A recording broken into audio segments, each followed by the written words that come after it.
I did forget one thing. It's not this. Cancel that. No, you're good. Okay. I just needed to open up the image. Oh yeah. Virus logo. The new one, huh? Yes. Okay, I think we're good. We should be good. Get that thing. Cool. Let me double check. Okay, we got audio. Yep, we are live as fuck. We are going live right now. What is up? What's up, everyone? People. How's it going? Episode 11. 11. Believe it or not, we're still trucking along here. Happy to be back. This is exciting. Every episode just gets more exciting for me. How about you? Yeah, I've been pretty excited for this episode. Sweet, dude. Got my sleep schedule fixed, so I've been like I was telling you earlier, I've been waiting all day for this episode to come around. So Heck yeah, nice. yeah. So yeah, glad you guys can join us. Chime in. We got some things to talk about. I would love to hear your perspectives, your feedback, and let's have some conversations in here. But first, if you're not following us on our social media platforms, make sure to follow us. We're on Spotify and Apple Podcasts. You can follow us on Twitter and Instagram for our updates, and then also we are on Facebook, YouTube, and Twitch Wednesday and Saturday at 7. there you go. You know where to find us. You know where we'll be.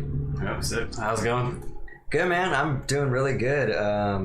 Yeah, just really slammed and just it feels like I have little time for anything. I gotta carve out a ton of, or not a ton of, but every time I gotta do something, it's just a matter of carving out that time. So it seems like any free, quote unquote, free time that I ever have is super late at night, or I gotta get up super early. But yeah, it's been fun, man, being productive and busy. You know me, I like to stay busy, so it's been fun, man. How about you?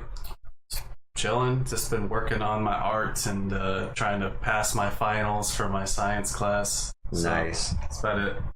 That doesn't sound like fun, but art does. Art has been fun, except for earlier, this shitty weather that we're having. Yeah, right. Messing up my painting that I was trying to do. That classic Pacific Northwest weather, man. Just can't make up its mind. First day of summer, it's raining, it's windy. It's muggy. I don't know what the fuck's happening. It's like, yeah, it's raining and it's just fucking, I'm sweating. It's like, God. Yeah. Not a very good environment, but Yeah, it's very your much. paintings are cool though. I've been seeing what you're doing. It looks like fun. It is fun. I'm only on my second painting, so it's a little rough, but we're learning. Heck yeah, that's what it's about, right? Yeah. Just learning, and I love learning, man. Like the second, my sales rep has this funny saying. You know how old people got these old sayings, but he says the day you stop learning stuff is the first day that they start. You stop living. The first. yeah, basically. He has a much harsher term where he says the day you stop learning is the day they throw the first shovel of dirt on you. There we go. All right, you nailed it. Yeah, there we go. It's hard to repeat, old people's weird sayings like that, like 6 to 1, half a dozen other. You ever heard that one? No. It's an old person thing. I don't even know what the fuck that means. Exactly. Same shit, different day. That type of shit, you know. Right on. There's some truth to it, though. What do you want to get into first? So, yeah, dude, let's just jump right into some of this stuff. I got a few things to talk about. We can kind of start slow and work our way up to the more serious topics. Let's start on the anime.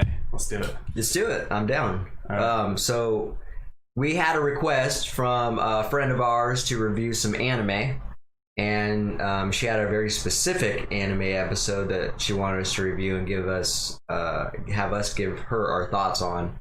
And so we did that. We watched an episode or two of that, and then we also watched a few episodes of a different anime that we kind of just chose. We kind of looked at it and we're like, let's try that one. That looks cool. Yeah. And that was kind of cool, actually. Yeah, definitely. You've watched more of it than I have. Yeah. I was going to watch a little bit more before the podcast, but then I got wrapped up in other shit, so, That's all right. You can still give us an update later on what your thoughts are on it. But yeah, I got wrapped up into it and kind of like at night when I want to stare at the TV for a little bit, I just been watching that now. I'm about 5 episodes into it.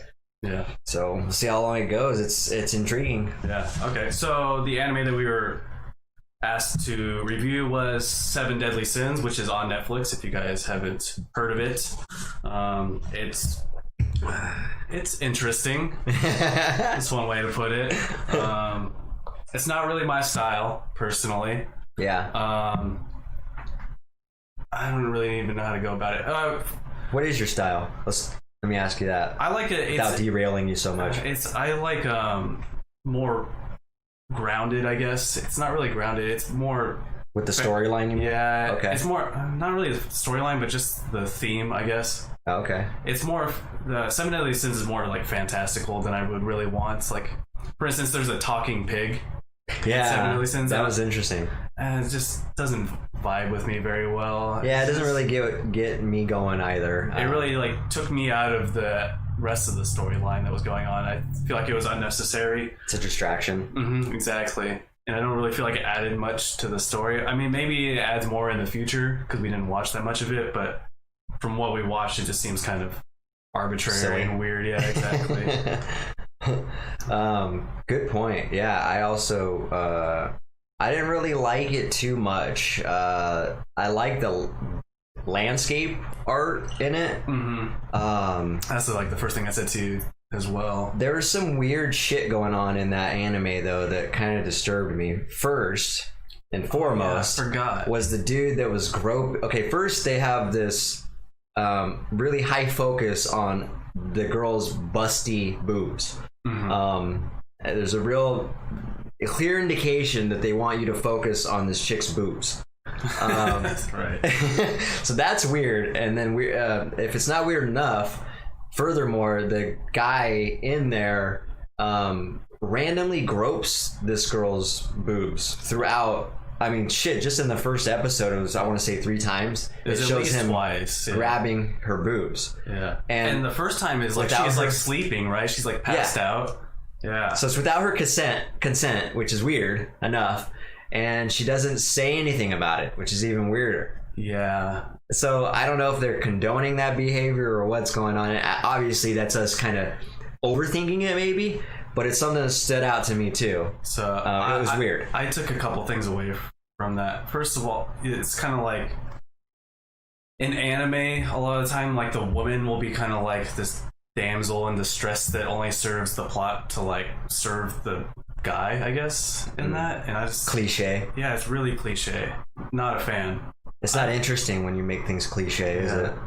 No, and you don't need like a powerful woman. That's fine if she isn't, but like way too cliche. Yeah, like you're saying. I see what you're saying. That makes sense, and I also got that vibe too. The other thing I thought was weird about it was the fact that, spoiler alert here, the main dude looks like a kid, but he's like an old ass man, basically. He's like a vampire. He's not a vampire, but he's like a vampire where he just doesn't age. He's like Bilbo Baggins or whatever. Yeah.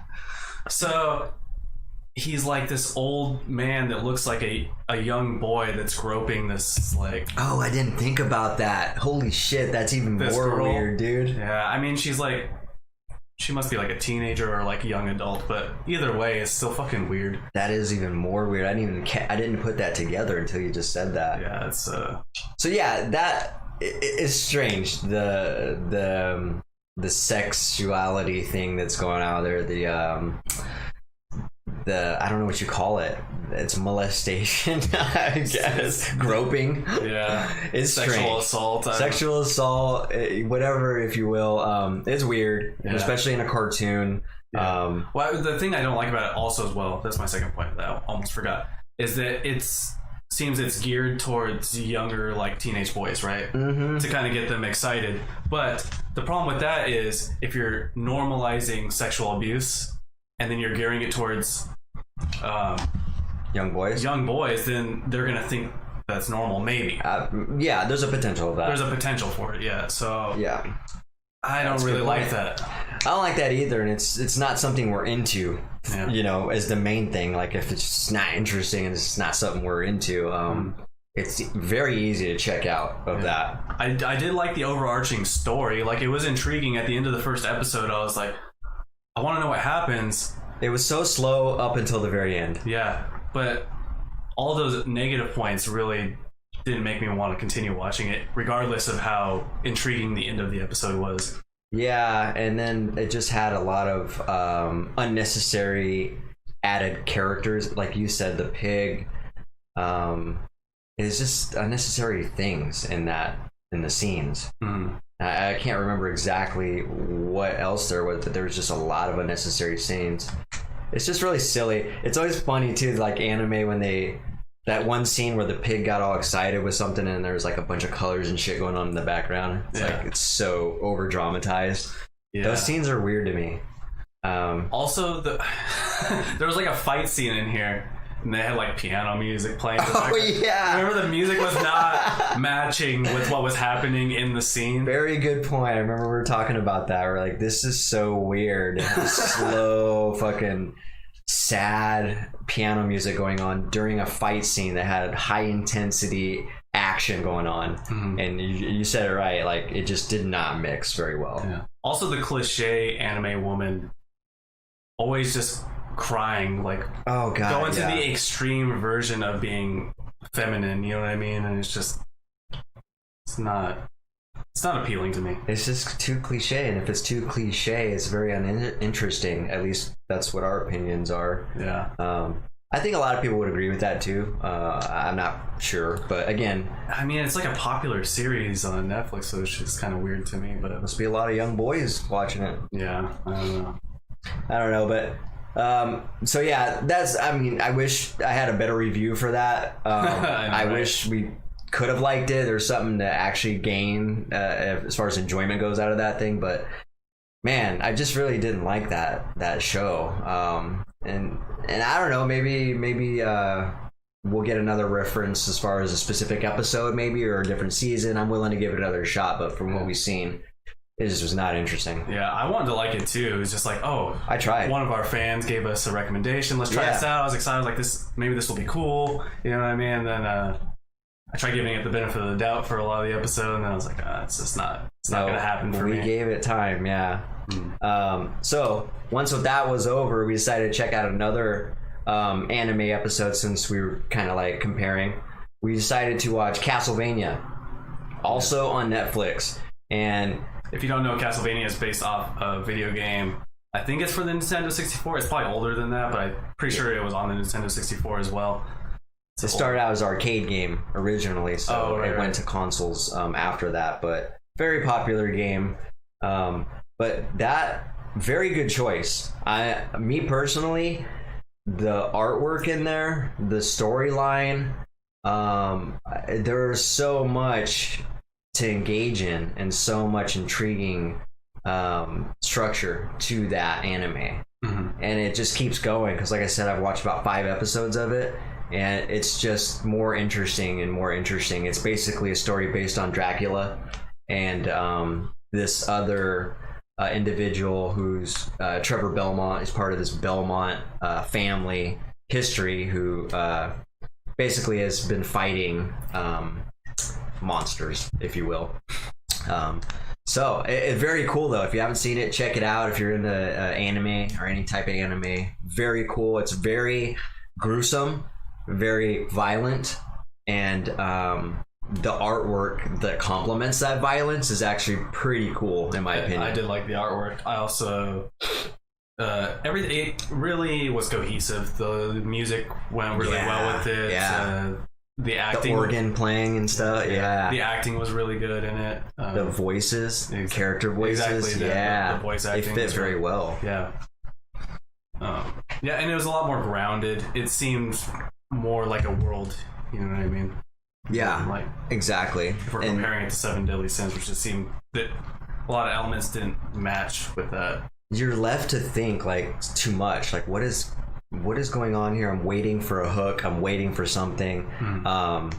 Where if you compare it to Castlevania, that intro was just like, holy shit! I want to watch more. Like that explained a lot in it in one short intro. Yeah, we immediately watched Castlevania after watching Seven Deadly Sins, and I was a little worried that I wasn't gonna like Castlevania just because the vibe that Seven Deadly Sins gave me. I was like, maybe anime isn't my thing, you know. So. Me too. I had the same impression going into it, and then when we started watching it, I was like, whoa, this is cool. Yeah. I haven't really watched cartoons in a while, but it's definitely an adult cartoon. Yeah. Very cool stuff.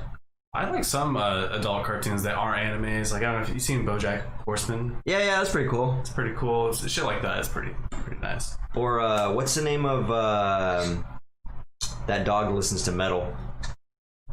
I don't know. Dog listens to metal. Yeah, he listens to metal music. I don't know. Dang it! I'll have to get back to you now. I have to research it. Bill Burr, Bill Burr has a good one. The F is for Family. Oh, I've seen the previews. I haven't seen an episode of it. It's pretty alright. Yeah, there's a few of them. So nice.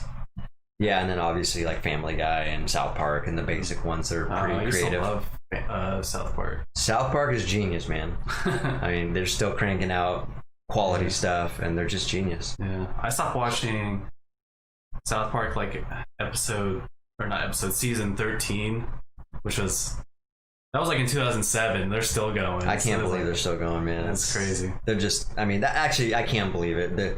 To have that kind of brilliancy, creative brilliancy, it's silly to think that it's going to just have a shelf life. Family Guy's still going too? I don't know, man. Both of those are like The Simpsons. You know, Simpsons went on forever. Oh, I think yeah. they're done, aren't they? I think so, yeah. Okay. Classic, though. Mm-hmm. So, but yeah, that's our anime reviews. I'll let you know how Castlevania goes, because like I said, I continue kind of watching it on my a little bit of time. One thing I'm gonna review is The Last of Us 2. That game just came out, and I haven't really played much games lately. Have you started that? No, I haven't even bought it yet. Oh, okay. I got to clear space on the PS4 for it. Oh, right. But I've been watching videos. This guy's been doing a countdown to the day it comes out. I got friends that have been playing it.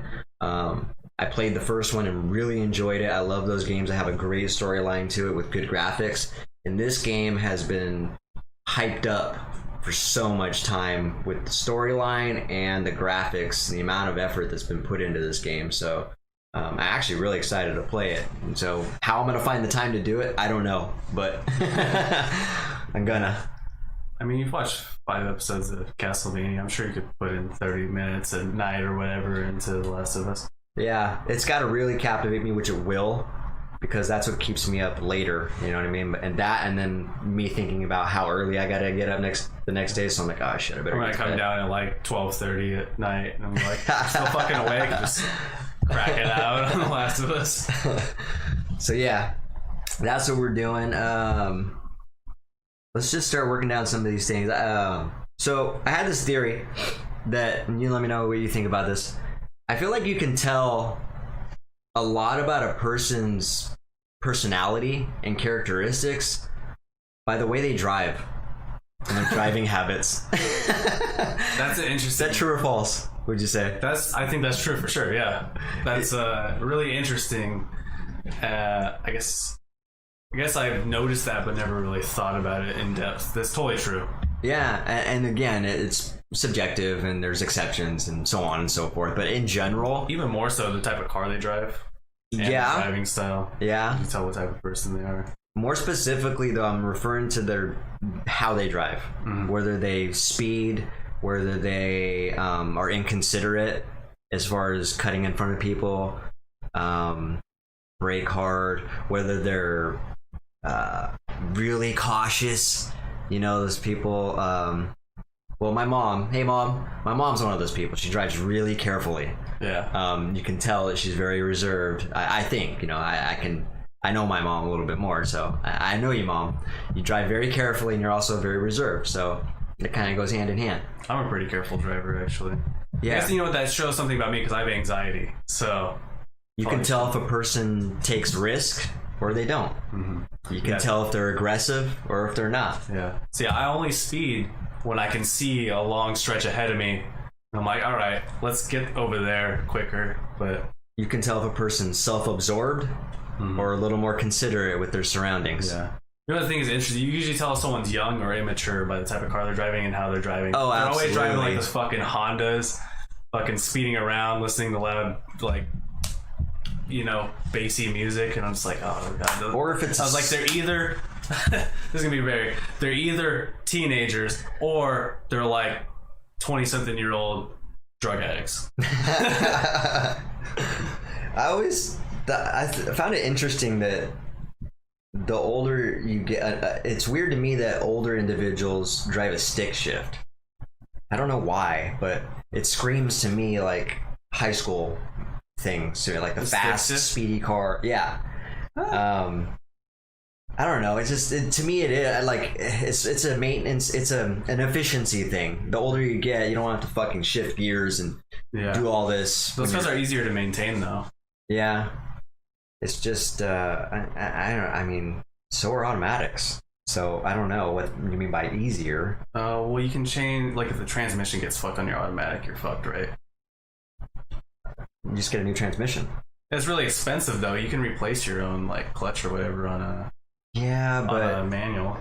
I mean, you could theoretically. I still wouldn't do it either way, so it doesn't matter to me. I have replaced a clutch before, and it's not easy. Unless well, we weren't set up to replace a clutch when we did it, so it was a bit harder. But I imagine maybe if you're set up to do that and you've replaced clutches before, it would be easier. But I don't know. I'm just the type of person who just get it taken care of, pay somebody anyway. So have the professionals do that unless you change clutches for a living. But I don't know. I was looking at cars when I was getting the truck and stuff, and the guy was like, "Oh yeah, that one's not." I was looking at that one. I was like, "Oh, that's a pretty nice car." It was a Scion, I think, and it was nice, very clean looking. And then as soon as he said, "Oh yeah, it's 5-speed manual," I was like, "Oh shit, never mind, dude." He was like, "Oh really?" I was like, "Yeah." Do you not like driving I'm stick? not in high school anymore. No, I don't want to have to worry about shifting. That was what I did in high school. My first few cars were stick. It doesn't. The only thing that bothers me about stick shift is being on a hill. Yeah, exactly. You don't have to worry about that. That's efficiency. Back to the efficiency. That's the only thing I don't like about sticks. Everything else is fine for me. It doesn't matter. But it's more things to do. You know. Yeah. I had a truck that was a stick shift, and I didn't enjoy that. But it just didn't. It just wasn't smooth, and I don't know. It was one of the. It like died really easily if you didn't do it correctly, whereas like some manuals are pretty decent. Yeah, just getting used to your clutch on certain cars is always a little bit different, so you got to get used to that. The amount of gas that you're giving it as you're letting the clutch off. Yeah. So that's fun. Yeah, that was the only stick shift or only manual car. I guess it wasn't a car, it was a truck, but you know what I mean. Automobile that I would regularly kill trying to take off from first carry because you had to feather it perfectly all of the time. I was like, dude, this sucks. And yeah, it's twice as hard on a hill, not even adding the fact if it's wet out or if it's icy out. Yeah, God forbid that's going on. Then I get so much anxiety. Like I can't even imagine being in Seattle with a stick shift on a hill with a car behind you. I've been there. It's a bitch. It is nerve-wracking. Because you're worried, especially when the car behind you gets fucking right up on your bumper. It's like, dude, really? Some of those hills in Seattle, even if you have an automatic, it's pretty sketchy when someone's really close behind you because they're so steep that it's like you'll still back up as... Who are those douchebags that do that? People that are right up to your ass on a hill. You know, they must be people that like live in Seattle and drive that shit all the time, so they're very used to doing that, but still, you're like risking getting backed into so much. You're asking for it. And I don't know why you're asking for it. They're looking for problems when you do that. Those hills right by Pike's Place Market, dude. I swear to God. It's so weird. It's like when the light turns green, everyone simultaneously kind of backs up and then goes. It's fucking weird. Unless you try to 2-foot drive it, get your left foot on the brake and... Dude, it's crazy. It's like even if you let off the brake and you immediately put your foot on the gas, you still go back. It's fucking... Yeah, you can't do it quick enough. But yeah, so moral of the story is you can tell a lot about a person's driving. Gives you an indication of their type of personality they have. So I'm glad you agree because that was just my theory. I don't know. I think a lot of people might agree with you too. Agree with us. So here, I have one. We don't have to go too in depth to it. But what do you think about going for? I think this is actually a pretty good topic for you, just because of your mindset. Going with like for your life, figuring out what you're gonna do. Do you lean towards I should do something that's more realistic, that's achievable, or should I go for what I'm passionate about? There's so this is kind of what we're talking about a little bit, but it's kind of regarding something else. But this is a topic we're going to get into. But the topic we were going to talk about was black and white subjects. Right. This could also be applied to that. Oh, it doesn't okay. have to be one or the other. I think you most certainly should always be chasing something that's a dream or a passion. Right. Always, even if it's a little amount. Just having that present in your life, I think, is something you should do. Absolutely. Yeah. Because if you just focus on shit you have to do, or that just seems practical, Yeah. it's not going to be enjoyable. Your life is not going to be enjoyable. And you might have regret and things like that. That's how I feel about it. Yeah. Well, I was thinking it was interesting because you run this construction company and you're doing pretty good at it, but you're not really passionate about construction. Yeah. Well, there's things I do enjoy about it, but it's not something I want to do. But you enjoy the business side of it, right? So I enjoy the business side of it and the learning part of it, and I enjoy finishing a project and providing value. The process, though, I'm burnt out on it. I mean, I've been doing it for a long time, so and it started out with something I had to do. Yeah. So in my mind, it still is kind of something I have to do, and in a small sense, it is something I have to do until I can make money and currency off of a passion of some sort, or get it to a point to where it can sustain itself without me being so involved in it. Yeah. Yeah, the only reason I brought that was just because of what you do. And then I was thinking, obviously I just switched my degree from science to arts, and it's because science is something that I can do, but it's like you're saying, it's like a chore, you know what I mean? It's just like not really wanting to do it. It's not really fulfilling to like learn calculus formulas and shit. It's just not. But there's also the angle of doing something that you don't want to. It makes sense sometimes to have to do something you don't want to. To get from one point to the next, it might involve doing something you don't want to do. Yeah, I think it's like you're saying, it's not black and white, because even with something you're passionate about, if it's arts or it's music or whatever the fuck it is, there's still parts of that you don't want to do. Yeah. Like if you want to play guitar all the time, a lot of people don't want to sit there and practice techniques and shit for hours, regularly all the time. Yeah. But if you want to be able to express yourself with music, you need the fundamentals to do that. So when you have your mind set on the end goal, it does make it a lot easier to go through that hard process. It's still hard, but when you have a clear vision of where you want to be, it does make it a lot easier to go through that process, because then you're like, this is part of the process. Like, especially if you've already come to terms with the fact that it is difficult, it makes it that much easier. It does. Yeah. A lot of people struggle, I think, because they don't even come to terms with something being difficult, and then they kind of lie to themselves. And then when those hard times come, they want to give up. They want to switch their goals. They come up with excuses why. Me. They want to switch their goals. That's funny. No, not you at all. No, it's funny. They come up with excuses. That's more of a realistic thing. They'll come up with excuses as to why it's not going to be something they want to do or something of that nature. So, yeah, it's just like I was saying, it's not black and white. There's a lot of layers to that conversation too. But it is a good conversation. I love that topic, because I don't know. I started out working. That's all I ever did, was work my ass off for someone else forever, and thought that was the end goal. I thought that working for one company, I learned that working for one company for 20, 30 years is successful. So I had to unlearn that. Yeah, it could have been successful, but not in this day and age, really. Back in the day, people had pensions and stuff, and retirement funds, and the decent paying jobs with unions and stuff, and you could go. Not only that, though, even if someone wanted to work for one company for 20, 30 years, and then they thought that was success, the part that's holding you back and that is real detrimental to your life and improving it is the thought process that that's all you have time for.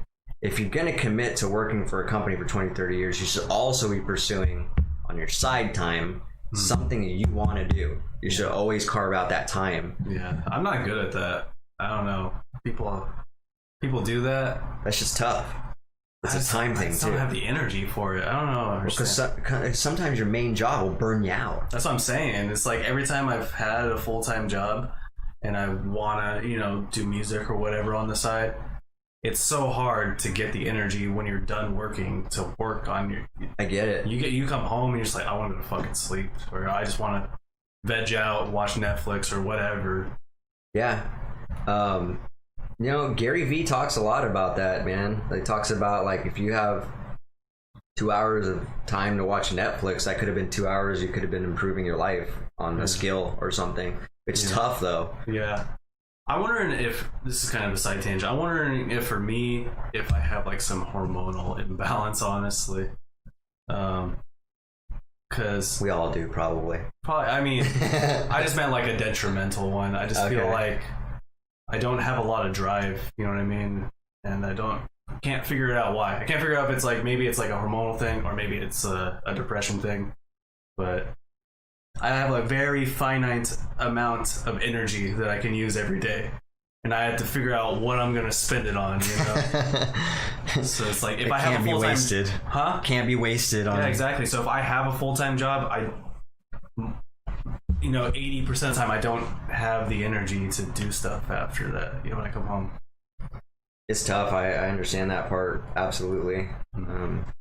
Because I in a lot of applications, like when I was trying to learn guitar on a full-time job, that was a bitch, dude. Yeah. And then anything else I've tried to do on top of a full-time job has always been tough.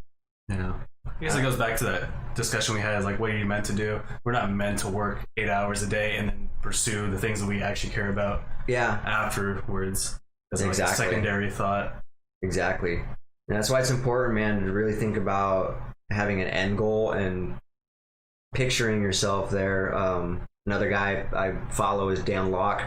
He talks about this a lot. Like, you got to believe that you're going to be in the situation that you're trying to get to. And if you basically act as if, and then it will happen eventually. I truly believe that to a realistic sense. But I also think you should dream. I was like, what do you think about those grandiose dreams? It's got to be realistic. But then the topic of, okay, is this realistic or not, is really subjective. And society has placed normality, whatever you call it, on limits on that. They've put this subconscious limit on what they think is achievable and what's not. I think it's another black and white thing. I think that if you go for a passion, people always want to be like the best at things or the most successful at things, instead of just being like good at things. You should just be the best you can. Yeah, exactly. Not the best. That's not people realistic. Are like, I want to be in a band. It's like, why are you going to be famous? No. So you should have like, well, maybe that shouldn't be how you define success. Yeah. You know what I mean? Absolutely. Or like me, like I'm going to do... That's a great point. A lot of people have said that too. Yeah. I'm sure they said it to you. They've said it to me too. Like, yeah. Yeah, it's like I'm going now I'm trying out painting. I'm going to do some acting classes and stuff. And it's like, am I going to be Picasso? Probably fucking not. Am I going to be the next Brad Pitt? Probably fucking not. You know what I mean? But I might be good at one of those things. I might not be the fucking best, but it might be something that I enjoy doing, and I might end up being successful to an extent in that. You know what I mean? So yeah, you can always be the best you can at something, though. Yeah, that's true. Everybody has a potential. You know what I mean? Yeah, trying to be the best at something now you're getting a little bit unrealistic.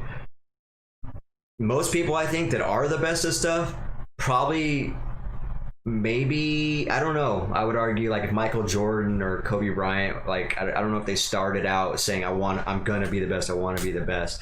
I have a feeling they probably just thought, I'm just gonna work my ass off, I'm gonna do the best I can every day, I'm gonna do more than other people, I'm gonna do more than the average person. And then as it happened, they're like, holy shit. I think it's a mixture of being naturally inclined for something and then putting in hard work on top of it. Yeah. So It's definitely an edge. there are people that are be naturally inclined for things, won't put in a lot of work into it, and then they'll be kind of all right at it. And there are people that aren't naturally inclined for things, but put in a lot of work, and they'll be pretty decent at some things. And then you have people like Michael Jordan that are naturally inclined for it and put they in work hard. and then they become the top of the top. So That's a good point. I think you're right, actually. I think that's really what it is, you know. Yeah. Not everyone can be Michael Jordan or Usain Bolt or Brad Pitt or what the fuck ever, you know what I mean? Just Yeah. it's very unlikely that you'll be passionate about something that you're naturally good at and that you want to put in all the work into, I think. Yeah, you're right. I think it's probably pretty rare, and that's why we idolize those type of people, because we're like, wow, how are they so fucking good at what they do? You know, it's fucking crazy. Nobody sees the hard work they went through. Yeah. Nobody They just sees see the the end years on years of fucking failure and hard times and blood and sweat and tears and all the hard times. No one sees that. They just see the success part of it. Yeah. What do you think about people that are critiques of people that are like professionals but aren't the best? You know what I mean? That's just negativity. It's projected negativity, dude. The one I'm thinking right now is just not to throw shade at this actress, but like people talk about like Kristen Stewart, for instance, being like very. Who's that? She plays in Twilight. She's the actress. Oh, okay. Yeah. Being kind of flat, but like she is a professional actress that is probably better than most actors and actresses. You know what I mean? It is is a professional. But if you compare her to someone like Leonardo DiCaprio, or can we think who's a really good woman? I'm like, no, There's a lot of them. There's a lot of them. Angelina Jolie, I don't fucking know, dude. There you go. She's really good. Susan Sarandon. Yeah. I know my mom likes her a lot, so. I'm just drawing a blank. There's a lot of them. Sigourney Weaver. Sigourney Weaver is good. She is a good actress, absolutely. What's her name from Harry Potter? It's Maggie, who plays McGonagall. I don't even know who this guy is. I know her first name's Maggie. I can't remember her last name. She's really good. Okay. Actress too. So, but yeah, Not Hermione. no. Emma Watson's pretty alright though. Emily Watson, that was her name, Yeah. Emma Watson is like, or Emma Watson. yeah. People give her shit about her acting too, but she's a good actress. She's a really good person though. She's a really good activist and shit, so that's cool on top of that. Nice. Yeah, but back to the being the best. Like I'm a huge advocate of being the best you can at something, and I actually take a particular interest and enjoyment out of helping people if I can, helping bring the best out of them. Yeah. Also, I get enjoyment out of that. But sometimes that involves highlighting defects and things that aren't working and things that might be bad. That's the hard part. You used to say this thing to me when I was younger all the time that really stuck with me. You don't really say it anymore, but like you always be like, "Sorry, the truth hurts," but you know, just the truth hurts. That's just that little cliche. I mean, yeah, I probably don't say that much because it's kind of there's no substance to that. Exactly. Like, of course, truth hurts. But I mean, you can put substance to it. It's basically sometimes you have to hear hard truths. Absolutely. Exactly. The truth hurts is just an open-ended. Yeah. I would say that much differently now. That exactly. So a much younger been. Yeah. That's douchey. I probably haven't heard you say that in like 15 years or something. But to be realistic, the truth does hurt, and we all know this. It goes without saying. But that's why it's important to not avoid it, because you need to fucking really do, in order to grow mentally and as a person, you really got to do your self inventory. What am I not good at? What am I good at? And now you have a starting point. You basically you have to face that hard shit. If you don't, that's when it gets real hard progressing, because it always rears its ugly face back. You know what I mean? You can never avoid something that doesn't ever come back. It'll always come back unless you address it and actually deal with it. Yeah. And so I'm a firm believer of that. But yeah, I love helping people because I love enjoying building myself. Like, I'm still constantly growing. I'm still learning. I'm still failing. I'm still doing all this shit. And so I love using my the good in me and the bad in me as an example. And so if I can contribute in any way, I fucking love that shit, man, because I love seeing people grow as a person and love seeing people who want to grow as a person, because there's just too much mundane, moderate societal norms right now. It's encouraged to be normal, and I absolutely fucking hate that. Yeah, I'm not a fan. I mean, we've had this discussion before about societal norms. I fucking hate them. Yeah, absolutely. I mean, some of them are useful, but some of them are just... For the majority, it's not productive. You're just not gonna grow as a person. These are hard conversations to have with people, dude, especially with normal people or people who have the normal mindset. We all have the ability to change our mindset, though, too. You know what I mean? That's what I believe. We can always rewrite, revise our mindset, you know, just kind of just rethink things a little bit, and repetition and practice the hell out of it. Otherwise, you're going to be stuck in that normal mentality for as long as you allow yourself to. So, yeah, I love these conversations, man, like that. So, should have more conversations about bringing the best out of people and stuff like that. I don't think there's enough of it, man. They should be teaching that shit in school. Yeah. They kind of do, but they contradict themselves by teaching you how to be normal as well. Yeah. People just focus on negativity a lot too. So. Yeah. You gotta learn to fucking let that shit roll off your shoulders too, man. That's a huge thing. The thing I've been doing recently that's really been helping me is like just trying not to be so high strung. It's so funny just sitting there like always stressed out all the time. I feel like a lot of people, especially in America, are very stressed out and always worrying about shit all the time. Yeah. And it's such a freeing feeling just to be like, you know what, whatever, just relax. I'm just gonna enjoy my day or whatever, and just Well, there is shit that's gonna stress you out. So the less you can, exactly, if you just don't live your whole day in, day out with that stress 24/7, it is a lot easier to maintain life. Yeah, I feel like it's for me, maybe for other people too, it becomes very habitual. Yes, I don't think most people start, you know, because kids aren't stressed out usually. Exactly. Kids are very happy and joyful and playing around, having a good time, doing what they want to do. Take risks. Yeah, and then you just kind of learn. They question things. Yeah. As you get older, you do the opposite. You don't take risks. You don't question much. This is all taught to us too. It's very. I realize it is very societal, because I remember it was around my teenage years when I remember everyone started complaining about shit all the fucking time. And then it's like, it's just toxic the way that they do absolutely. And then you start thinking the same way as everyone else does, and then you start thinking negatively. I remember like my first girlfriend, I remember that's really when things changed for me, which is shitty to say, but really that's what happened to me, because I was like a kid having a good time. You know, I liked reading books, I played some video games, I had the time, I was good in school. Like my first girlfriend, she was very negative. And then I ended up being negative, you know what I mean? Yeah, shit's toxic, man. Yeah. And she didn't even like try to make me into a negative person. It just happened because I didn't understand how to like combat, you know.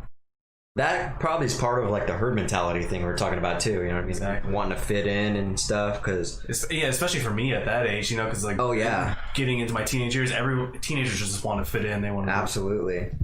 So you're gonna go with the flow of things, and that's what's taught is complaining and being normal and all those things we were just talking about.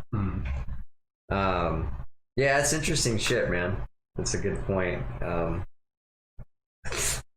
So it's not black and white. There's so many layers to that topic, and I would actually love to keep revisiting those topics. And actually, I'm sure we will. It'll probably play be a form of topic in this next thing, but there is something I want to talk about. This is another conversation that's extremely hard for people to have or engage in or be a part of, but this is our platform, and I love to talk about things that are important. I'm very passionate about things, and one of the things I'm passionate about is veganism, plant-based diet.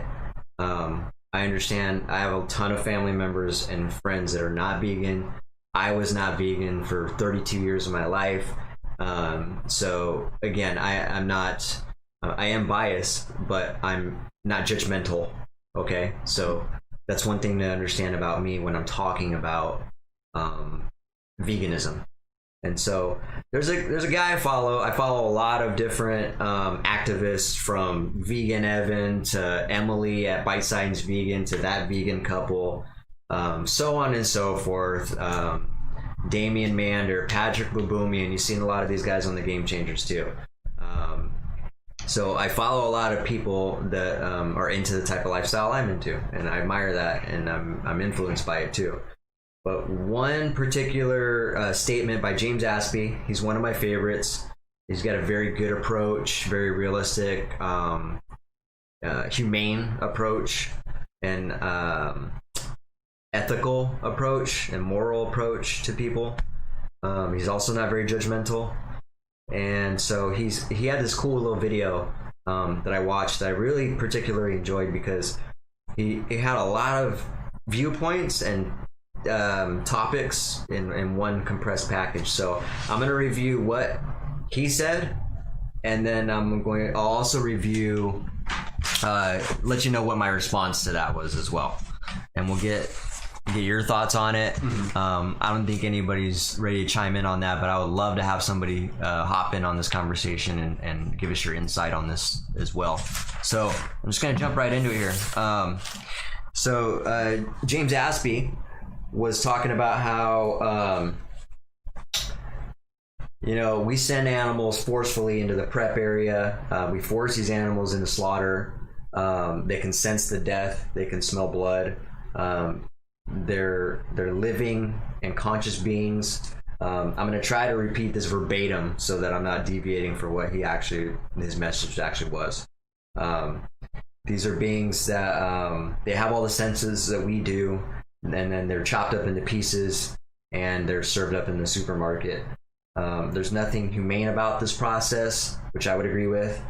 There's no humane way to kill someone who does not want to die. There's no right way to do the wrong thing. The lesser of two evils is still evil. Even if these animals weren't suffering or distressed, it's still wrong, because it's just senseless murder. These are also people. They're non-human people, which is an interesting perspective. People don't want to believe that. They're earthlings, as James Aspey likes to put it. They're individuals with their own heart. They have their own brain. They have their own communities, their own families, their own language.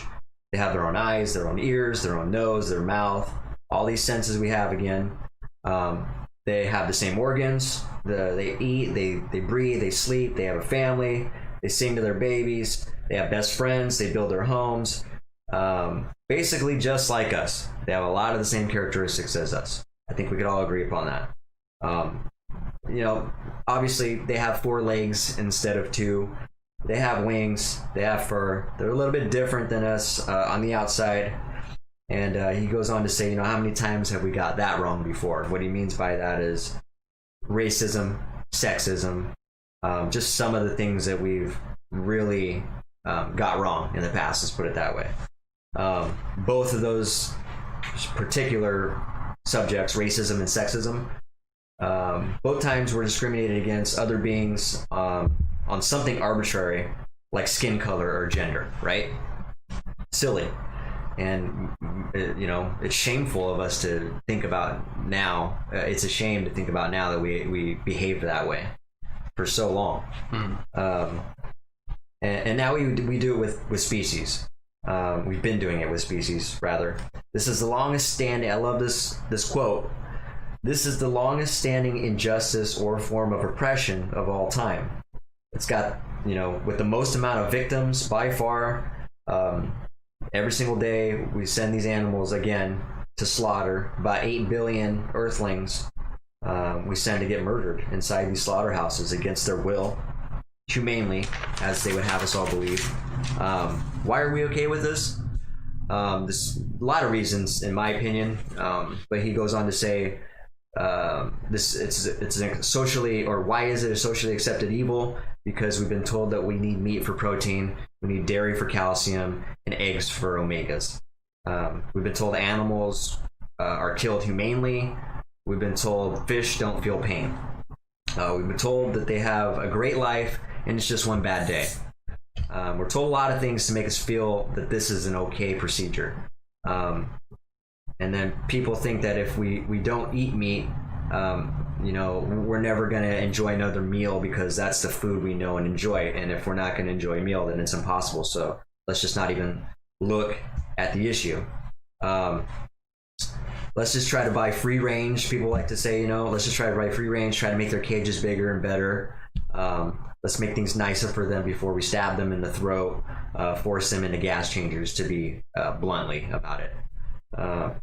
Reality is that, this is not good enough to be anything. It's not good enough to be anything less than vegan. Being vegetarian is a good stepping stone towards being vegan, perhaps. It's not good enough to only stop eating meat, though. And I think you have something to chime in with that particular topic, which is the definition of veganism, is to just stop eating meat. Vegetarianism. Yeah. Thank you. Vegetarianism.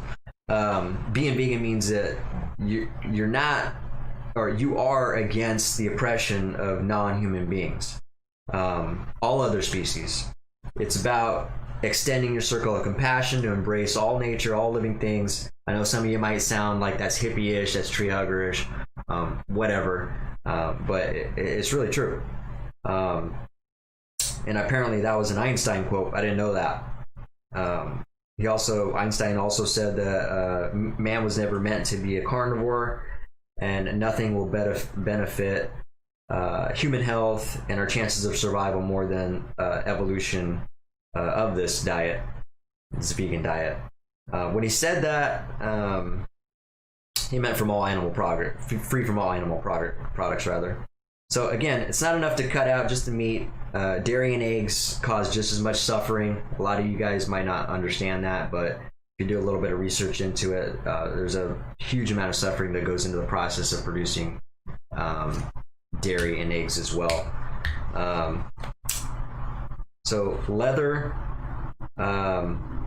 wool, silk, fur, products tested on animals, products containing animal products, places that exploit animals like zoos and aquariums, all these things. If it involves them exploiting an animal, and if it comes from an animal, it's definitely unethical, and it's not in alignment with our moral values of being a non-violent individual. And as far as practically possible, rather, because you can't be perfect. We're not talking about perfectionism here.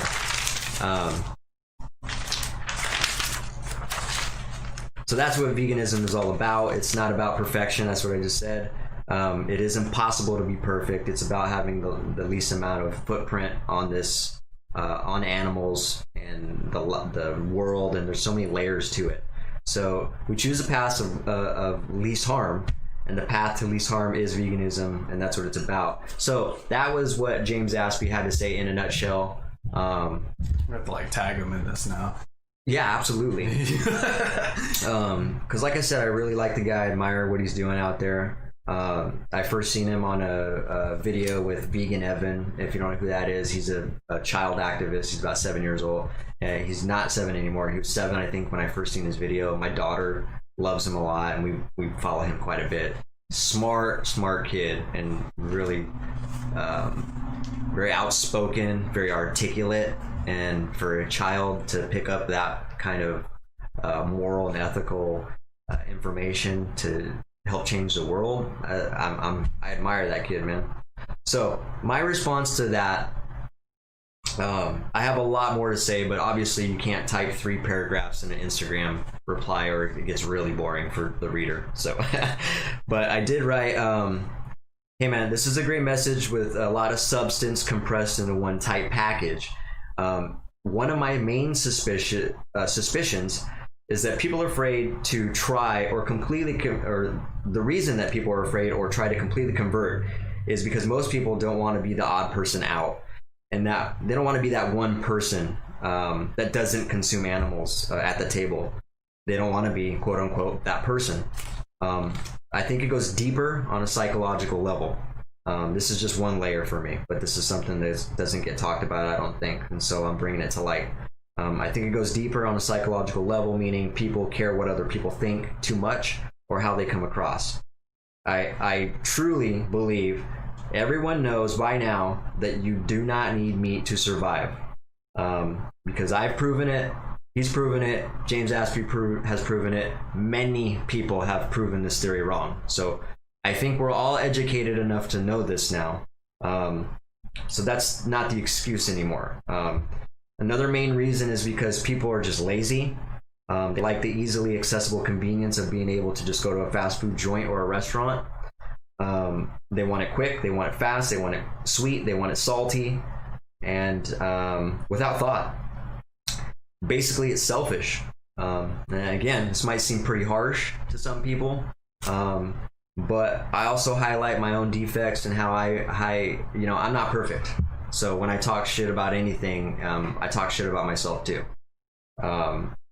So again, I work on this stuff for my own self growth, and I don't discriminate. But those are just a couple viewpoints for me responding to his topic. But so yeah, that was the review on him. That was my comment. I'd be interested to know what you guys had to say about that. What are your thoughts about that? I know there's a lot that I said there. You might want to ask. You should have took notes. Dude, you didn't see. I was looking for my pen, and then I couldn't find it, and I was like, all right. Damn it. I swear I had my pen right here, though, but I don't know what happened to it. What'd you take out of the? What do you take out of his statement? First of all, I mean, I agree with his statement. I think it's very long-winded, though. I think it's very easy to lose people. Yeah. In a very long-winded statement like that. One quote that I really liked about that was, I might be paraphrasing it.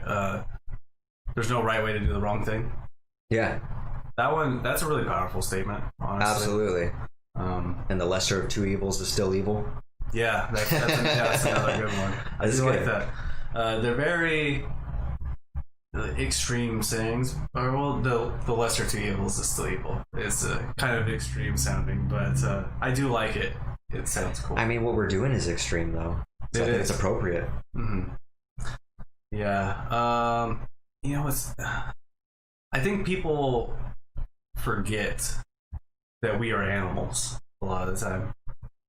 Yes. And what's interesting to me is human behavior, like the sociology behind it. Humans as a group.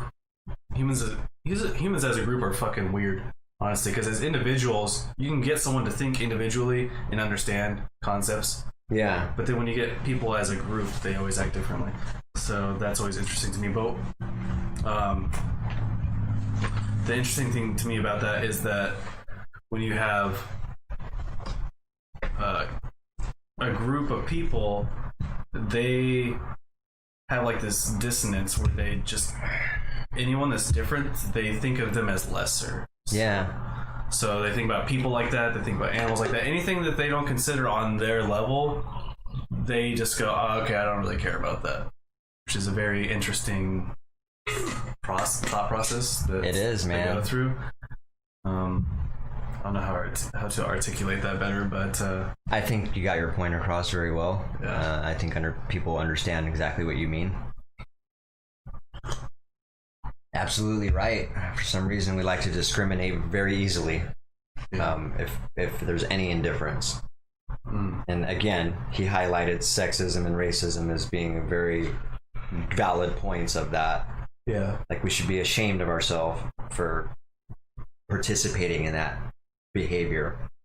You know what I mean? I think everybody can agree with that. Mm-hmm. And of course, you're going to have people chime in and say, well, sexism and racism is not even comparable to speciesism. But again, like you said, we're animals. So as long as you keep that in mind, absolutely, it's right on that level. And it is the biggest form of oppression because it's the most amount of victims. It's still going on. It's still normalized. I think there's going to be a time where we're going to look back on this and animals will either not be consumed at all or very little amount, and we're going to be like, wow, we did that. Just like looking back on racism and sexism. It might be 50 years, 100 years, 200 years, I don't know, but it will happen. To slavery, yeah, we're just going to be like, what the fuck was that? Exactly. What I was going to say is the only way that we're going to do that, though, is if it happens to us. Because I think the problem with humans is humans really lack compassion. Empathy. Empathy is the word. Empathy, yeah. I was thinking of. Yeah, they lack empathy, so they don't understand how other people feel unless the same thing happens to them. So just go conspiracy theorists. What if aliens came here and started eating us? You know what I mean? Yeah. Then maybe humans would be like, "Oh shit, we've been doing the same fucking thing." Maybe this conversation would be received more. Mm-hmm. Exactly. I mean, you're probably right, because empathy is one of my biggest attractions in a human being. I really admire people and am attracted to that and want to engage in someone who's actually got some true empathy for situations and people. Yeah. It's sometimes it's hard, but to feel or understand, it's hard to like have the feeling. You know how sometimes something injustice will happen to someone and you'll feel that pain. Sometimes you don't feel that pain, but you got to use your logic in that point. You know what I mean? Yeah. Like sometimes you got to be like, that's fucked up. It's not like making me fucking cry or pissed off, but I also don't stand for that. I mean, maybe that's just me. You know what I mean? Yeah, I know what you're saying. I don't know. It's a good quality to have, man. And it's really hard, I think, because we live in this self-absorbed, encouraged world. Mm-hmm. And I think I have a suspicion a lot of social media might have to do with that too. Screen time is really all about us. Mm-hmm. When you're on the screen, it's serving you. And so that might also amplify the self-absorbed mentality, I think. That shit bothers me though. Just I can instantly tell. I can just have a few conversations with someone or one conversation with someone and get a clear indication of if they have empathy or compassion or if they're a self-absorbed individual. It doesn't take long for me to really realize that. I can tell by the verbiage they use and mannerisms and how they carry themselves. Yeah. Sometimes it's hard. It's really easy to get wrapped up in yourself too. Yeah, I find myself in conversations a lot of time trying, realizing that I'm being kind of self-absorbed unintentionally, and then trying to kind of steer the conversation towards the other person and being like, oh, well, what about you? You know what I mean? Like I've been talking about me too fucking much at this point. I think we're all guilty of that, but catching that and being aware of that is what I'm talking about. There's people that just don't even, they're oblivious. I mean, you can't be perfect. No one's fucking perfect. Exactly. So. And so I definitely don't, I want that message to be heard. We're not talking about perfectionism with any of these topics at all. We're just talking about being the best you can be. We talked about that prior to this conversation. Yeah. It's about being the best you can be. Yeah. Also, we talked about the contradiction of me wearing this leather jacket. Oh yeah, what were your thoughts? Because you had something on that. I didn't really have any thoughts on it. Well, I mean, you had maybe you. I didn't know that was a leather jacket. Why did you buy a leather jacket as a vegan? That's my question. Being lazy, you know what I mean? Just falling back into that kind of mentality, you know what I mean? Were you aware of the exploitation involving leather when you bought it? Yes. So you're just flat out lazy? Yeah, lazy character flaw. That's all. I'm not gonna sugarcoat it. I'm just gonna bluntly say I was just being lazy and I just wanted the jacket because I went to the store and it looked good and I was like, well, I just want it. You know what I mean? So I fucking bought it. So. And fair enough. So here's the thing about me. Why is my cup whistling? So here's the thing about me. Again, I'm not judgmental, and I don't have hate for people who do that. Or I have a lot of respect for those type of statements where you just say I'm lazy, or I don't want to because I like the taste, or I just like meat and I don't feel like putting any effort into changing. Yeah. As much as I don't like that, I have a love-hate with that. I have respect for it because you're not lying to yourself, and you at least know and are aware of what you're doing. Yeah. So I have a huge respect. We talked about this on one of the episodes where, quote unquote, we have the meat that you want, about the meat industry saying, You know, instead of them sugarcoating about how the cows restore the land and the cows are getting their necks scrubbed and they name them all and they take care of them just like they do family members. It's the same thing. I despise that type of talk. It's bullshit. Stop sugarcoating it. Tell it what it is. I have much more respect for you if you just say, hey, yeah, you know, there's a market out there. We need to make money, and this is making money, so we're doing it. Yeah. As bad as I hate hearing that, I have respect for that, though. It's like, okay, at least you know what you're doing. You're gonna have to face your choices sooner or later. Yeah. Yeah, and it really was more of a lapse in caring for me at the time, because I wouldn't really buy this now. I'm not because there's options to not. I mean, I knew that there was options then. Okay. It was more of just like, I just didn't want to put in the energy to caring about it at the time. Yeah. And that's honest, dude, because I think it is a responsibility. It is. It takes effort. It takes more effort. It's very easy. I bought this at the mall. It's very easy to go to the mall, see something you like, and buy it. It's and very not only easy that, to not have to look at the tag and do all that. I mean, it requires effort and it requires responsibility. Yeah, and I spent a lot of time before that, looking at all the tags and labels on everything and researching everything, and it is a lot of effort. It's not as much effort with food, but with clothing, and the really thing that really gets me is shoes a lot of the time.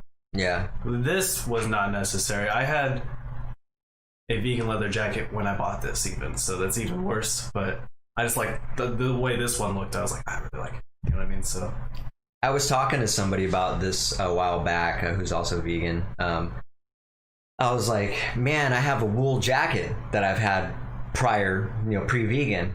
And I think that was the only thing I have. I have a leather jacket too that was given to me. I think my mom bought it for me years and years ago. I remember when you got that. It was like 2004. She bought your mom one at the same time. Yeah, exactly. I remember that. Yeah, Selena was like, "Oh man, Mom got us some nice jackets." They were nice. I still have that jacket, Mom. Yeah.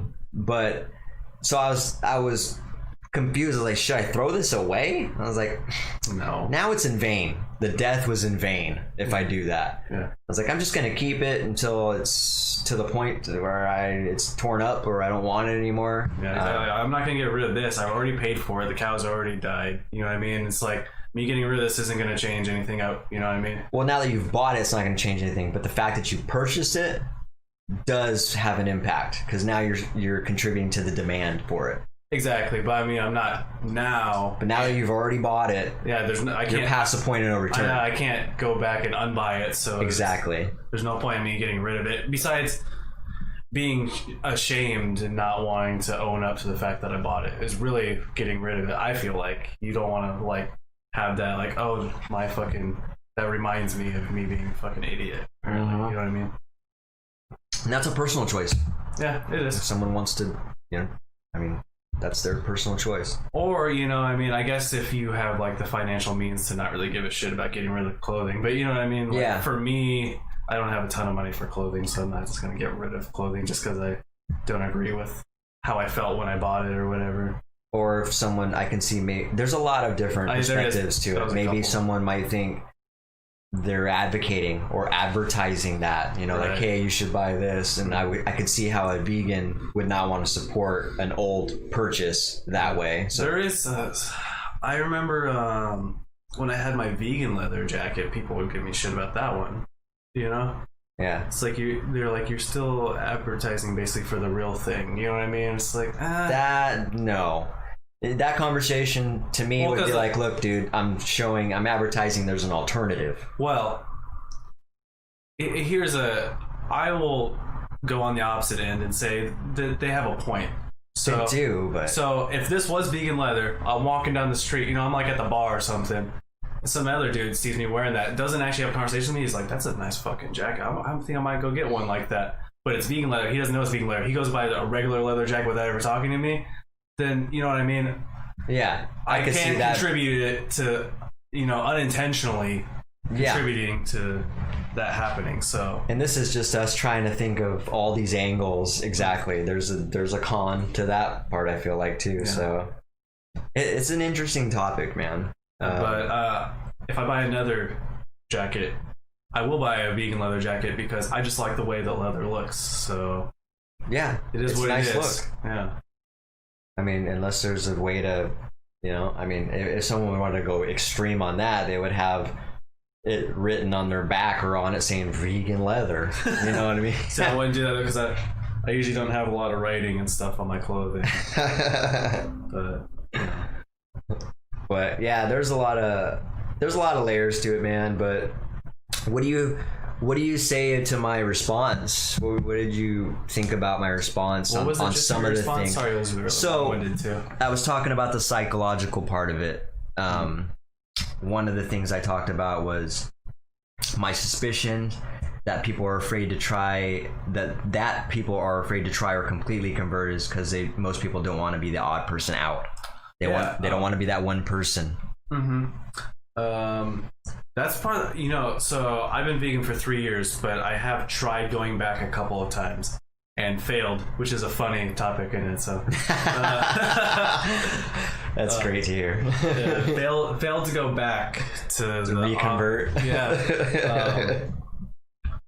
But the reason I did that is because I got kind of sick of being the odd person out. You know what I mean? Especially when I was living in Shelton, there was most of the people that I was friends with were not vegan. I don't even know if I knew anyone that was vegan in Shelton, now that I think about it. Yeah. I think I was the only one. So every time I hung out with a group of people, I was the only vegan in the group. And so I got kind of sick of having to deal with that all the time. So I was like, fuck it. I'll get a chicken sandwich, and then I'd eat the chicken sandwich, and I'd feel like shit. My body wouldn't really like it because I'm just not used to eating that anymore. So not only did the psychological part I was talking about, you're talking about from a different angle. Now you've already been converted, and now it's playing a part in. But that psychological. The reason I'm bringing that up is because that psychological factor I think is greater when you're not even a vegan to begin with. You know what I mean? Absolutely. That's what I was saying. It's even stronger if you're not already a vegan because you're like, I'm already with the status quo. Why would I change myself and be the odd person out now? Exactly. Because we're craving that normalcy. My angle is I'm already the odd person out. Maybe I'll try to go back to the status quo. Couldn't do it. But. That's interesting. I didn't know that story. Another reason I did it wasn't only because of status quo, but also because I kept having these like weird muscle spasms, and I couldn't figure out what the fuck it was from. I couldn't figure out. Like I tried, drinking water. I thought maybe it was like an electrolyte thing. So I got water, potassium, magnesium, all this shit. I was like eating beans and bananas and all this stuff, trying to fucking figure out these muscle spasms. I tried changing my diet a little bit and I couldn't figure it out, so it was like a last ditch effort. I was like, maybe I'll just try eating some meat or something. Didn't work. I don't know what the fuck it was, honestly, but it went away eventually. But there was like a couple month period of time where I just kept having like muscle twitches and shit. That's crazy. So yeah, definitely we already know that the health risks are very prominent with a animal-based diet. It wasn't that I thought. So what I thought was I was just missing a nutrient that I needed, but I couldn't figure out what it was, and I thought maybe that it would be in meats. I didn't necessarily think that I couldn't get it from a vegan source. I just didn't know what the fuck it was. And apparently it wasn't anything, but I thought that if maybe that would help. You know what I mean? Yeah, you're just trying anything to be healthy. Exactly. And I wasn't even really trying to continually eat meat when I did that either. I was just feel like, will this make those symptoms stop? You know what I mean? If I just eat a little bit. Definitely not. It did not. What's up, Roland? Good to see you, man. I got you came in, I think you came in late on the vegan topic, so, but I see that you say you make a mean steak and you love it. I also used to make very good steaks as well. I would say to that I didn't stop eating meat because it didn't taste good. It tastes very good, but there's tons of things that taste good for you that are extremely bad for your health, and I think you're smart enough to know that. If that wasn't the case, then McDonald's and all these fast food places wouldn't be in business. They have genetically modified taste to be sweet, salty, and to make it very addicting to the palate. Shit is addicting. Yeah. Before I went vegan, I was eating fast food all the fucking time. I mean, of course, even though I'm almost 5 years vegan, if I ate some bacon, of course it's going to taste good.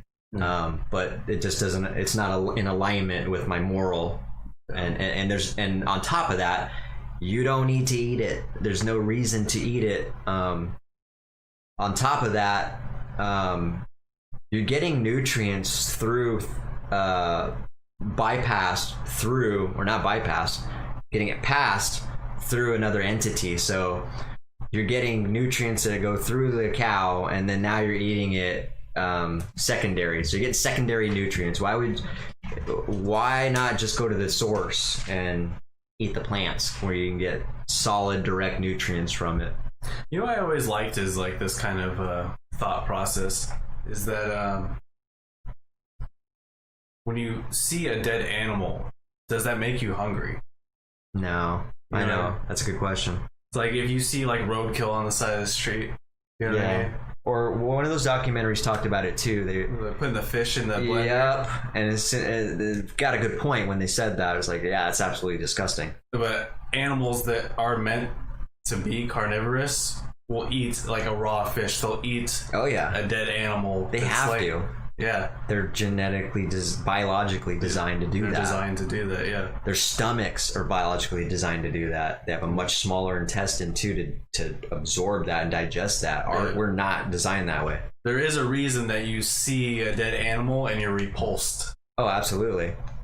For a lot of reasons. First, you don't want to eat it, and then you actually, more times than not, you have empathy for that animal too. Also, it's from a survival standpoint, which is another kind of unrelated, but also you could get diseases from the bacteria and stuff. Oh yeah, animals. yeah. So instinctively, you're like, let's stay the fuck away from that. That makes sense.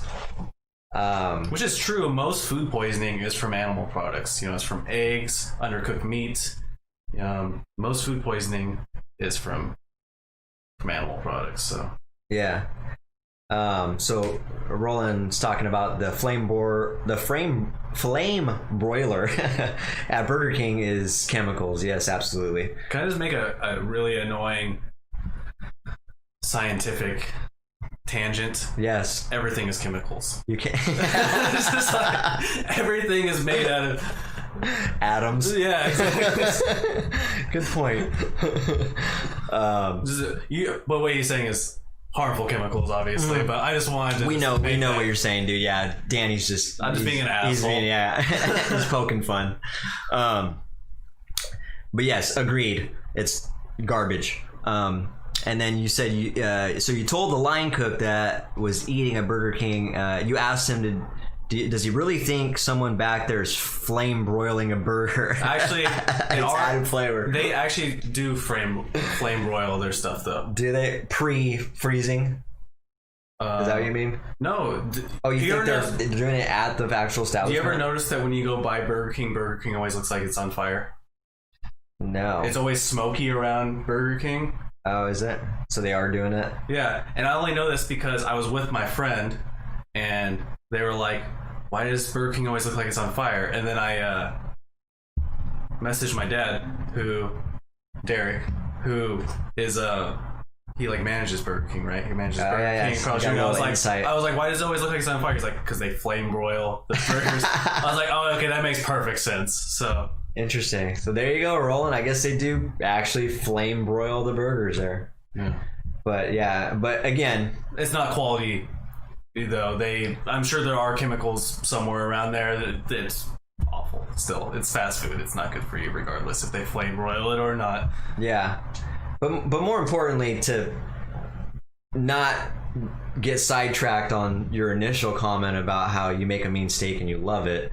Again, being vegan doesn't mean you're not eating meat because you didn't like the taste. It tastes good. That's why it's so addicting, and but also it's bad for you. So, and again, I think we could all agree that there's plenty of things out there that taste fantastic that are absolutely horrible for your health. So it's just being educated on that shit, man. And what's important to you? I mean, how important is your health? Like, do you want to die in your 50s or 60s from coronary artery disease, diabetes? Do you want to live a long, fruitful life with your family and your daughter? Does he have a daughter or boy? Son. Your son. That's a question you gotta ask yourself, man. Me personally, I want to spend as much time with my daughter as possible, and I want to have a healthy life. I don't want to spend my last 10, 20 years being unhealthy and hating life and being immobile, or having heart problems, chest pain, and you know what I mean. It's such an outdated story. That's the classic story of the American health is heart disease, coronary artery disease, diabetes, you fucking name it, cancer, breast cancer. All this shit is derived from consuming animals, man. So yeah, I don't know. I'm real passionate. Like I said, before I even started this, I'm very passionate about this topic. So you've been warned. But all right, I think we've exhausted. Let's transition before we lose everyone. Right. We can come back on another podcast to some veganism. Yeah, I don't care. Again, this is our platform. We can talk about whatever the fuck we want. So. Yeah. I mean, I kind of want to change the subject anyway, just for a little bit. Yeah, absolutely. I was already on board doing that anyway. What you got? Wait, let me get one. But Roland's still chiming in with this, so he says it's his line of work. I mean, that doesn't dictate how you eat, though, man. Yeah, I mean, remember Nick? Nick used to... our drummer Nick has been vegan for like 10 years, dude. And he used to be a cook. His whole family, exactly. He cooked meat, and he lives with his family who is not vegan. So yeah, you don't have to taste it.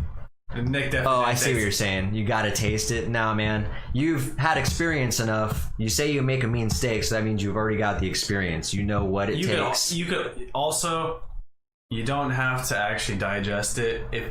If you want to go in a middle ground, you could spit it out. You could taste it and be like, all right, that tastes fine. Spit it out.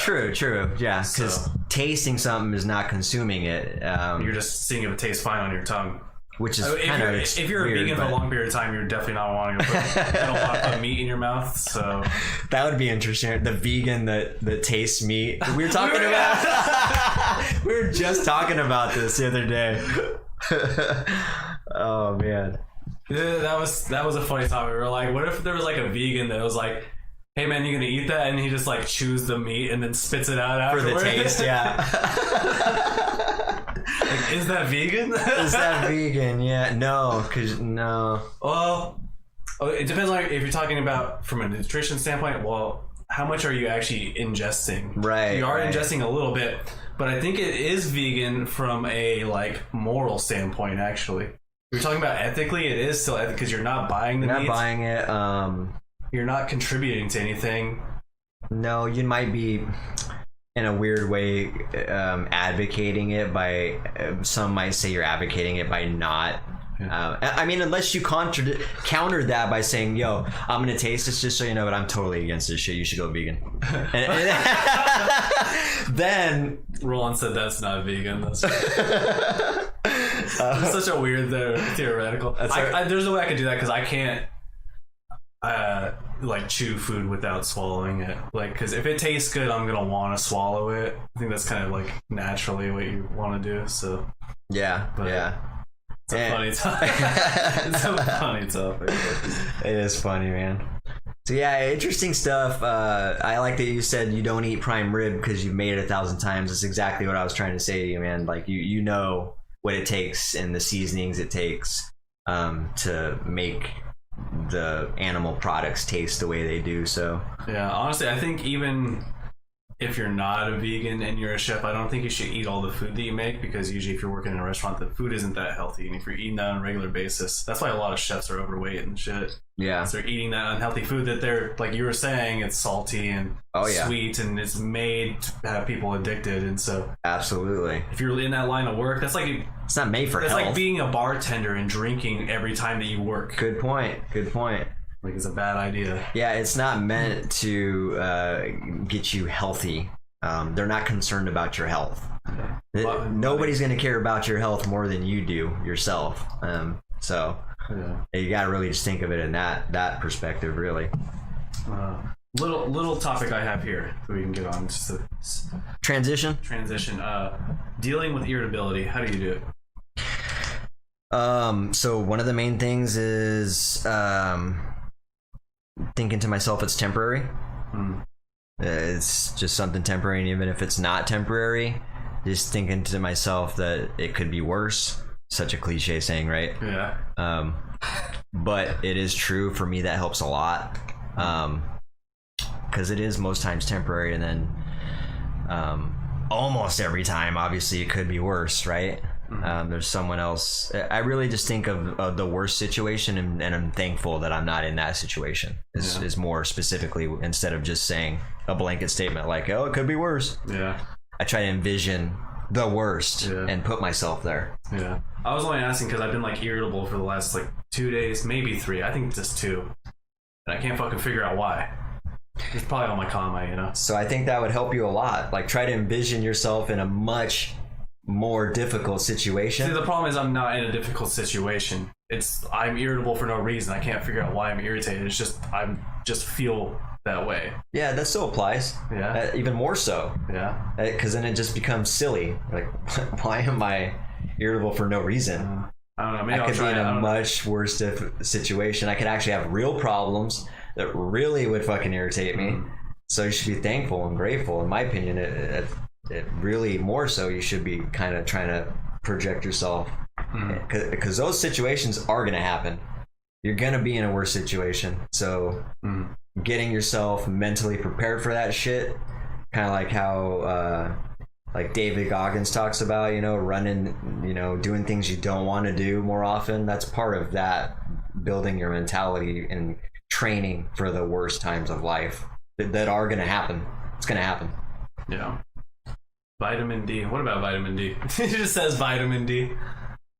Vitamin D, yeah, it's good stuff. Yeah, you can get it from the sun. You can get it from vitamins. I don't like supplements. Yeah, vitamin D is good. I don't. What are we talking about? I don't know. Why'd you say vitamin D? I don't even know. It's gonna make no sense if you're just listening to the audio. Even if you're watching this, it doesn't make any sense. It makes perfect sense. Anyway, Vitamin D. Get some? I got some. Oh, you're saying I'm pale. Okay. Oh. Yeah, I mean, I got the comment that I look sucked up too. I mean, that's just projecting. I mean, if you probably did a blood test on me or a cholesterol test, I have very little fat on me. Oh, for my irritability. Okay. I take vitamin D supplements. Oh, gotcha. I take vitamin D. Well, maybe I need to go on more walks. Because I am pale, so maybe that's part of my problem. That makes way more sense. You just said vitamin D. I'm like, we're all feeling attacked. That's funny. That's funny. Oh, okay, so he's getting sidetracked too. All right, that makes more sense, man. Thanks for elaborating and kind of painting a picture for us. I think I did miss. Oh, you know what? I did miss a couple days of my vitamin D, so maybe that's what it was. Who knows? It's hard to know. I just tell people I'm on my karma. That's funny. Okay, so we did that. We did this. What else do we got to talk about? We covered all mine, so. Sweet. So let's switch gears. We already talked about this. That was crazy. We actually talked about that. What are your thoughts about homeless people? And what I mean by that is there's a few different things I've been thinking about. First, I want to know what type of person you are too, and what type of person you are. Are you the type of person to give people money? Are you what does it take for for you to give money to a homeless person?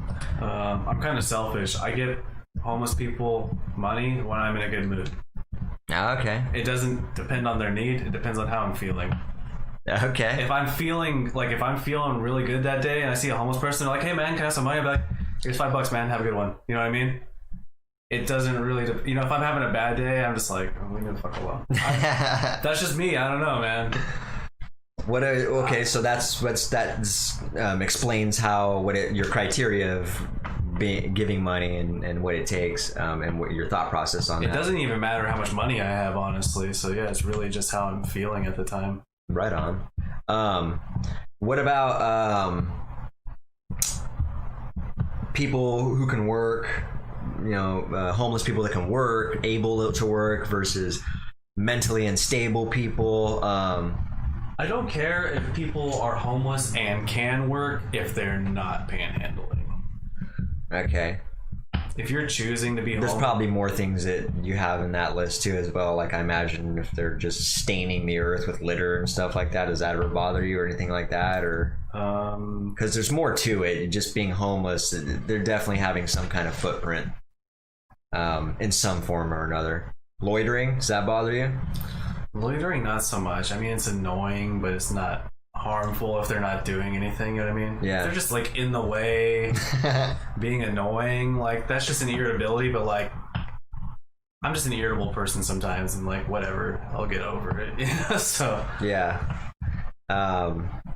It's funny. Roland says he just had this conversation with his CEO.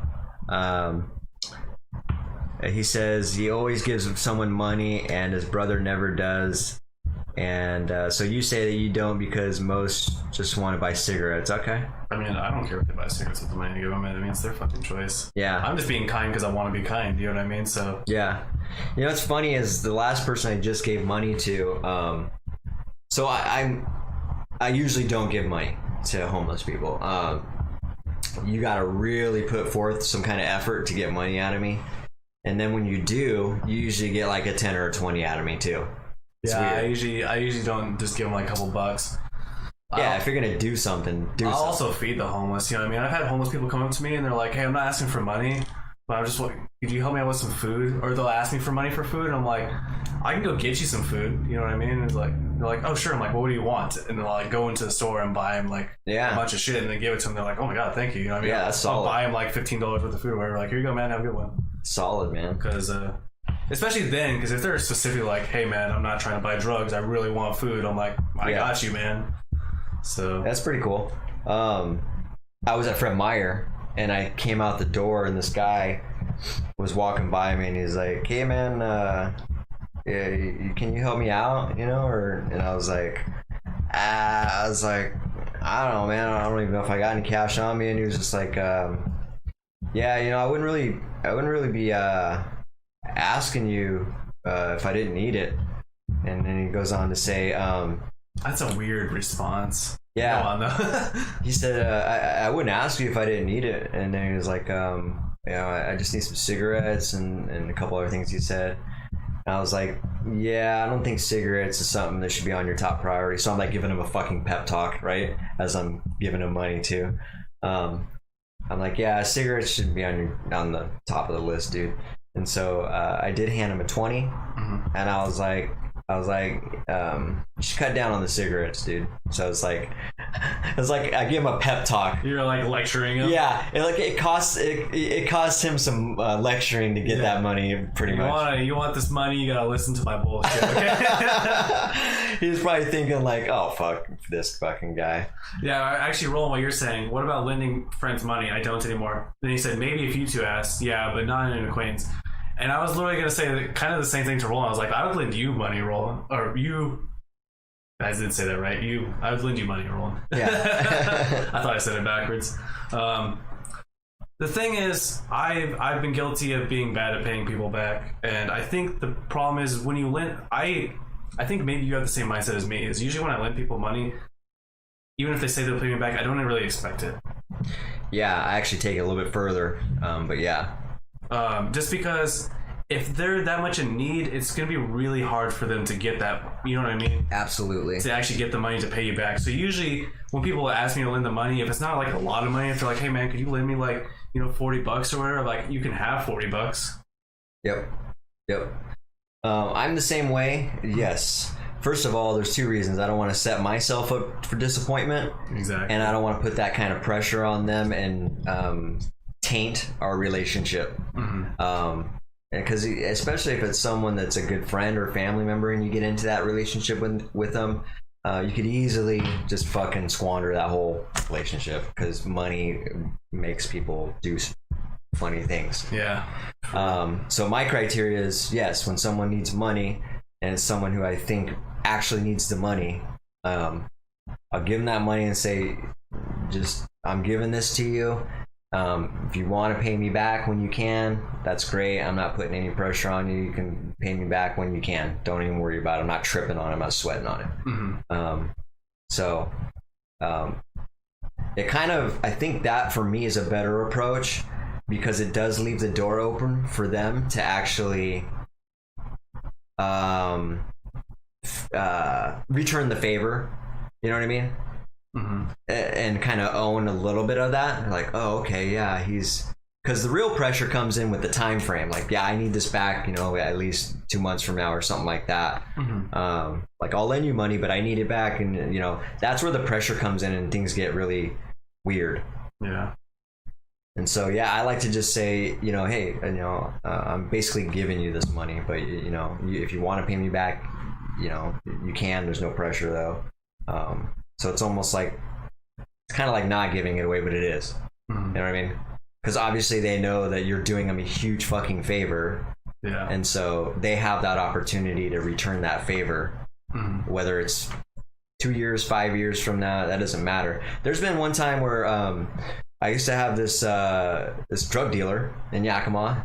I won't name drop him. Super fucking cool individual. He used to front pounds to me. And he fronted pounds. Yeah, he's front pounds. Oh, it was Merch though? It was Merch, yeah. Yeah, okay, I was just saying, like, dude, what? Still, I'm talking 10, 15 years ago, still about $1,000 for the pound. Oh, damn, okay, so... Okay. Still a good chunk of change, and for someone to just trust you with that. And I owed him like $300. I owed him that for about 2 years. I didn't even get a hold of him in that time. And then when I went back to Yakima and I seen him, I handed him the $200, and he was like, "Holy shit, dude!" Like, I almost forgot about that, dude. It's like, I didn't even think you were ever gonna pay me, dude. And they were like, "You're the first person to ever do that." And I was like, "Fucking hey, man." Yeah, I swear to God, there's some people that I do owe money and I don't have the money to pay them back. Yeah, I mean, that's a situation you can't get out of. Yeah, but if I ever make it successful, I'm making like good money, and I'm gonna just go fucking give everyone. I swear to God, I'm giving people money back with their fucking interest, dude. Like, oh, you loaned me $300 like 5 years ago. Here is $500. You know what I mean? Like. Oh, by the way, Roland, I appreciate you saying that, dude. The fact that if I ever asked you for money, you'd give it to me. That's actually, that means a lot, man. Yeah, Roland's super dope, man. He's gonna be on our podcast. Everyone doesn't know, but Roland gave me a car for free, and then he fronted me the money to get the title in my name. Yeah, that's fucking, you don't find friends like that very often. And that cost $250, and I didn't pay him back for like 2 months probably. Maybe it was like 3 months even. And then I did pay him back, but super solid. Super solid. I really appreciate it, dude. Nice. That's cool. But yeah, I appreciate you saying that, and it sounds like Danny definitely appreciates you as a friend too, man. Some solid shit. Like I said, you don't find friends like that anymore these days. It's pretty rare. So yeah, you said you had a line cook that was a friend from grade school. You loaned him $300, paid you back $100, and never gave back the $200, huh? Oh, okay. Yes. Sometimes you get in that situation. Maybe he has intentions of paying you back the other $200. You just don't got it. I don't know, man. Sounds like some people have a hard time staying up on that shit and being responsible too. They're or they have a weird mentality like, oh well, if I just give him something, at least it shows that I kind of cared, but it's good enough. Or maybe he does care and he just doesn't have the funds to pay you back. That's what I was saying. Yeah. I mean, I don't know him personally, and you do. Or maybe I do know him, and I don't know who you're talking about. don't name drop him, but right? You can PM me the name if you want. But I don't know his true intentions, but. So he begged for it, used his kid as an excuse. He might have actually needed it for his kid. Who knows? I mean, I don't know the person, so I don't know their character. And you didn't want to lend it to him because you were saving for your own place and worked hard to get that money. Yeah. Well, Roland's good at saving money too, man. That's a tough one, man. So, damn, that says a lot about you as a person to give out money when you really didn't even have it to give. That's a tough thing to do, man. So I don't think he had any intentions of paying it back. Well, and again, that sounds like you know him very well. Yeah. And so that just goes back to people. When you loan money to people, you you got to know them. You can almost tell if someone's going to pay you back or not by their personality. That's probably why my suspicion to you is that you might have said that you'd loan us money because you always get it back from us. I don't know. But you'll get it back from me. It might take a little bit longer than it would from Ben. But you'll eventually get it back from me. I'll remember, even if it's fucking like 10 years later, I'll still remember. I'll be like, fuck, man. It's always going to be like hanging in my fucking thoughts. I'll be like, I fucking owe that motherfucker money. Yeah. And then he says, yeah, it broke your trust, and so you don't lend out money anymore. That's understandable, man. Yeah. And unfortunately, that guy ruined it for, people that you might have wanted to actually help that actually needed it now. So goes to that one saying, one person can fuck up a good thing. I will say, I fucking hate asking for money. Yeah, me too. It's such a shitty feeling. Me too. I've always hated that. Thank God I haven't had that situation in a long time, but I've been there, dude. Yeah. I still owe my dad like $350. I think I'm gonna have the money here in a little bit, so I'm gonna give him back. Yeah, I got a different opinion about that. Your dad? Did you say your dad? Yeah. Oh, okay. But no, he gave me money, a certain amount of money, and then also lent me money on top of that. Okay. So it was a decent amount of money. So right, it's like, here's this money for free. This extra money though is lent to you. So okay, all at once, huh? It was, or within. It was like little increments, but it was like over like 6 weeks, 2 months, or something. You know what I mean? So right on. So like the first time or two was free, and then the third time he's like, all right, I'm lending you this money this time. Yeah. So, perfectly understandable, you know what I mean? So you've exceeded your your limit. This is on credit now. That's funny. You either pay me back or this is coming out a few years Christmases, okay? That's funny. Yeah, that topic's interesting though, man. I would just encourage people, if they're lending out money to anybody, to really just make sure you vet the hell out of that person and just know what to expect. You can know what to expect by their personality and their characteristics and what you know about them. So people are pretty predictable for the most part. They really are. Yeah. And they should be, to be honest. And especially the more honest they are, the more predictable they are. Mm-hmm. You know what I mean? Yeah. It's when they're dishonest, but they're still predictable if they're dishonest, but it's harder to read what's going to happen next. It's like, oh fuck, I don't know what to expect. This guy's a loose cannon. Yeah. Especially if they're dishonest all the time, it's really easy to read. But if they're dishonest some of the time, it's very hard to read. Yeah. So yeah, it's a good. I'm glad you brought that topic up because it's something to talk about. I think a lot of people get value out of that. So, another example of the homeless people thing.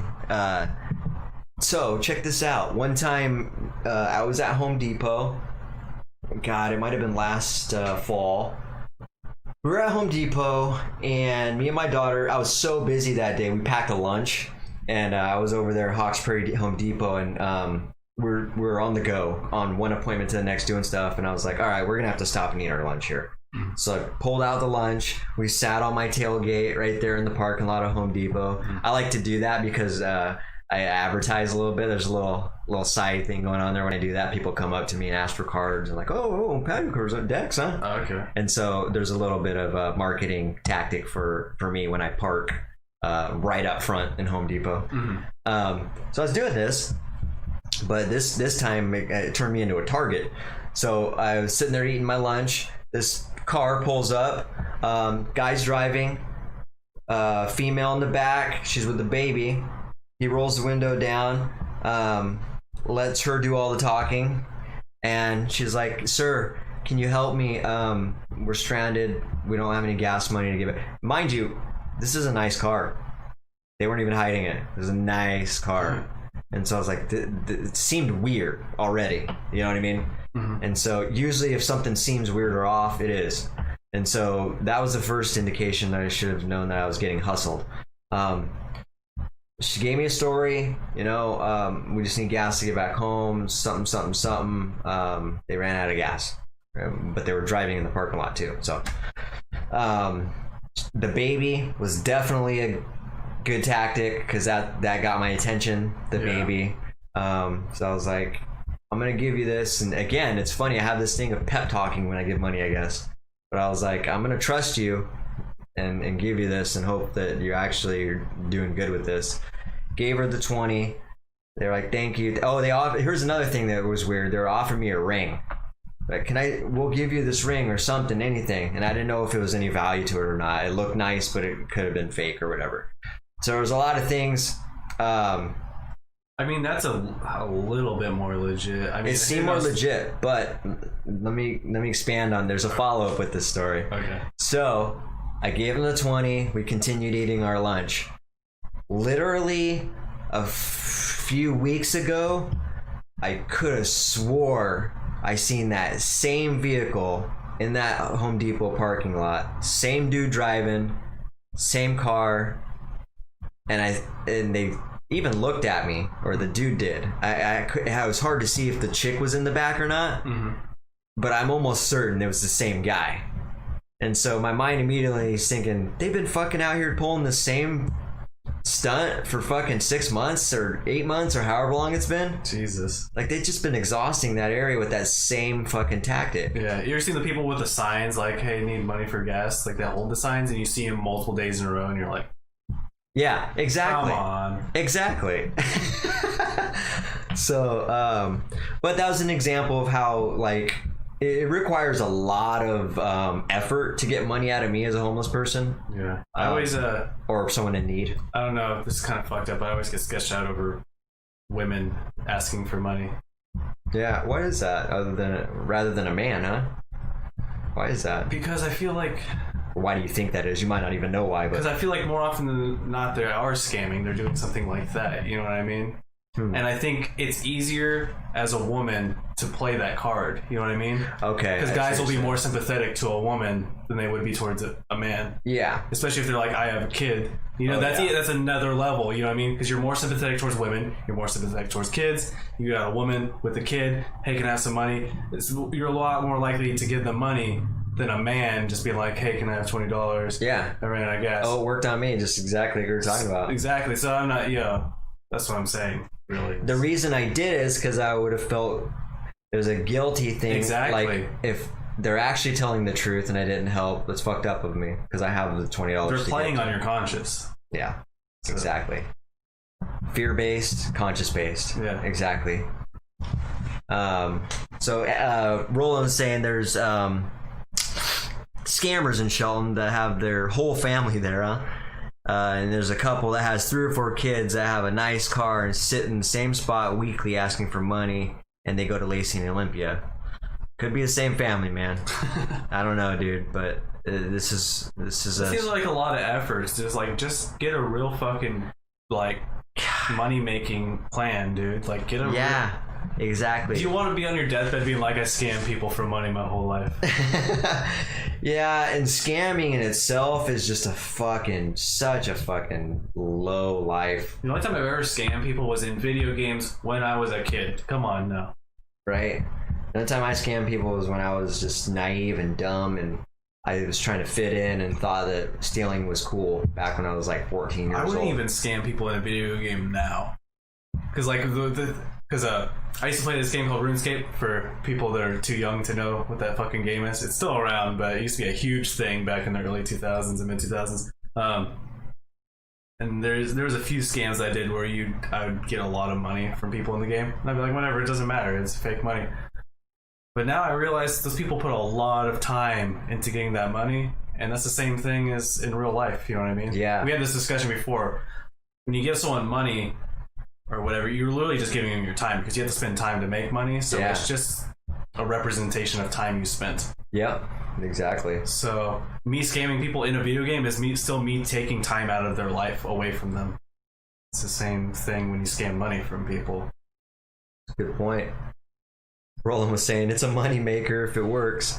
Yeah, but it's not sustainable. It has a shelf life. It's not. First of all, begging for money and panhandling is not a lot of money. At the most, you might get $100 maybe on a good day from someone that has a lot of money. Some of them make a lot of money. Some of them make. What's a lot? That's subjective.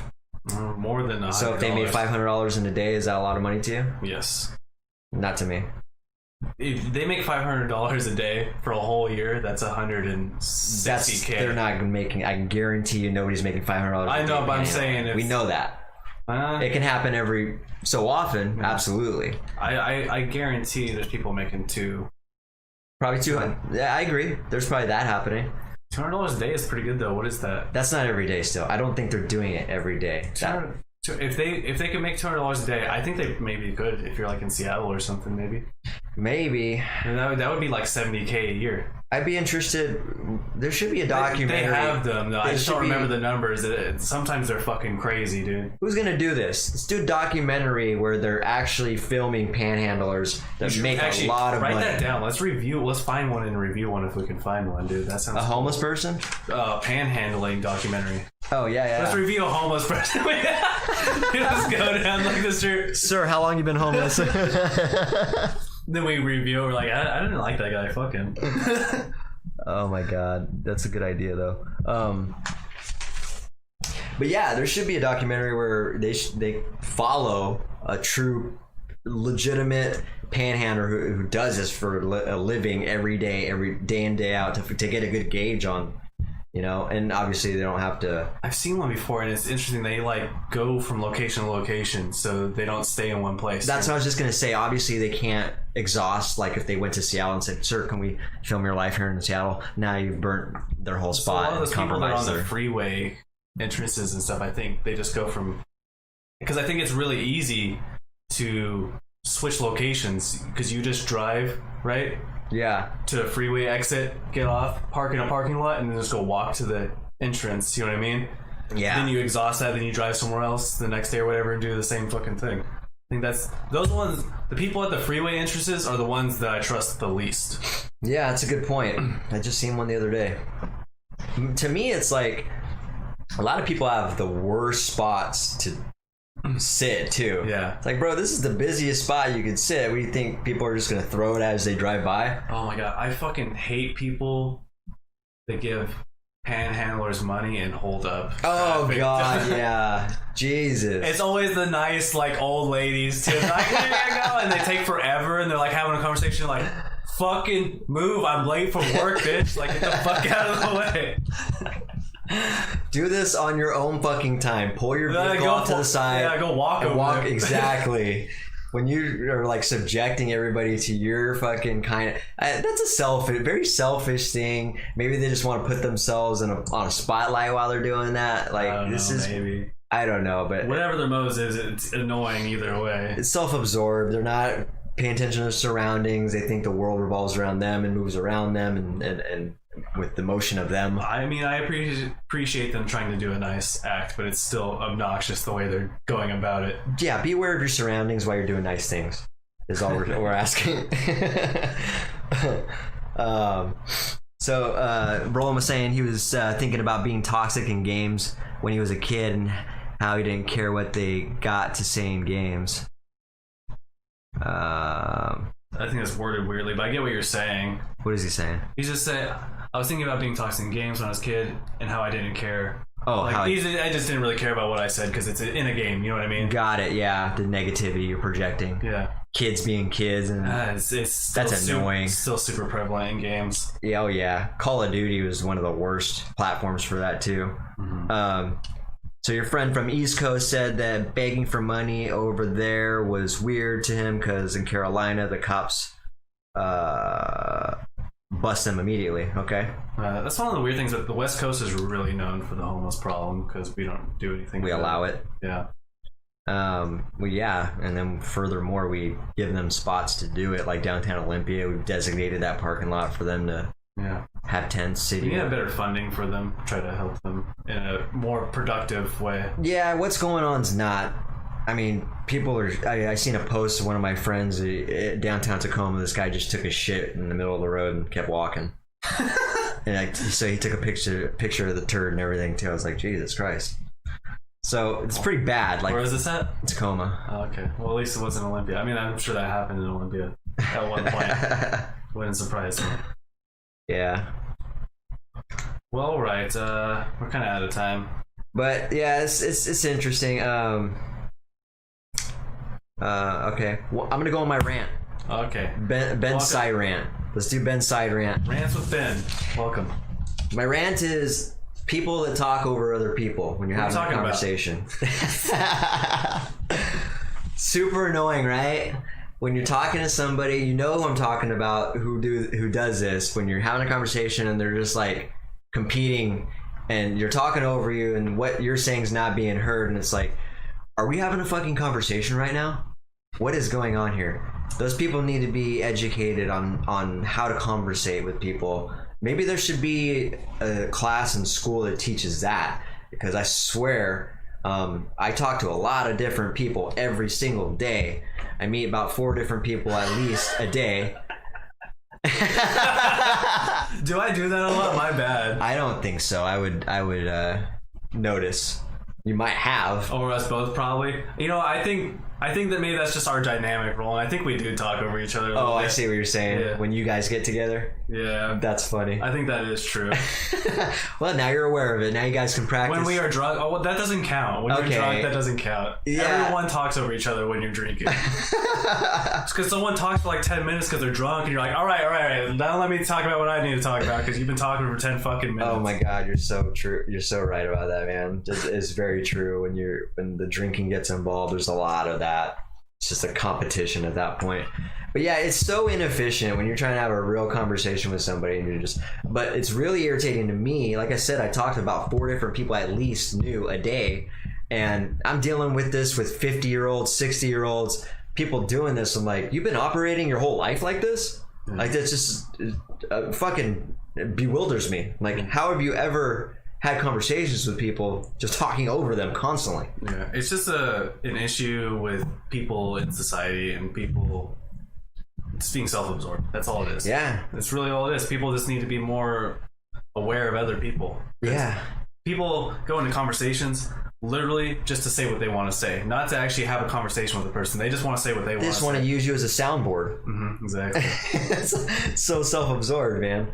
And so again, that goes back to a clear indication of it says a lot about a person, really, when you have the type of conversations you have with people. It takes effort to actually learn to be an attentive listener. It does. Sometimes I'll be a passive listener, you know what I mean? Like, for instance, when you quoted that entire thing earlier, I was like paying attention to the bullet points, but like, you know, I was zoning out for parts of it. I was like, all right, the overarching topic is this and this and this. That was a cool quote, but then it's like, it's went on for so long, like, there's no way I can memorize this entire fucking quote. Well, next time we'll have to make sure we got pens. I know. I thought I had one here. That was because I was gonna. There's always one there too. I took it out of there. I don't know if is that a pen or? Yeah, it's a pen. Oh, I thought this was like a Sharpie or something. That's why I didn't grab it. Nice. All right. Well, anyway. Well, it's a good rant. So he says, Roland says he deals with it at work with the cooks that have been cooking together or longer than you've been alive. You have to fully describe what you want done. Yeah. It seems like the older you get, if you operated, the longer that goes unchecked and worked on and allowed, it just gets worse as you get older, because now you think that's the norm. Also, older people just don't give a shit. And then you get that on top of it too. People don't give a shit. They think that they're only being heard, and their job is to not actually listen as well. So good stuff, man. Good stuff.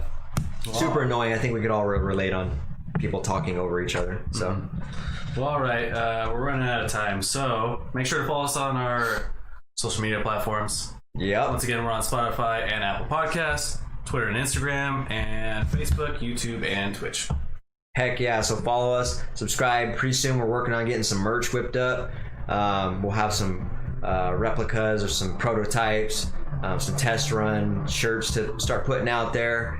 And hopefully you guys will be interested in that, and it'll appeal to you. Roland says there's a cook who has a nickname, Yeah, because that's all he says is yeah. Oh, yeah, got ya. I hate when that happens too. You really get the feeling someone's listening to you, right? When they say yeah. Anyways, this has been a fantastic episode, guys. I'm glad you were joining us. Good to see you, Roland, or good to hear you. Good to chat with you. You want a sticker? Ooh, okay. We'll get you a sticker, dude. We'll get you some merch. Hell yeah. We'll talk to you later, so keep it viral. Keep it contagious. Peace.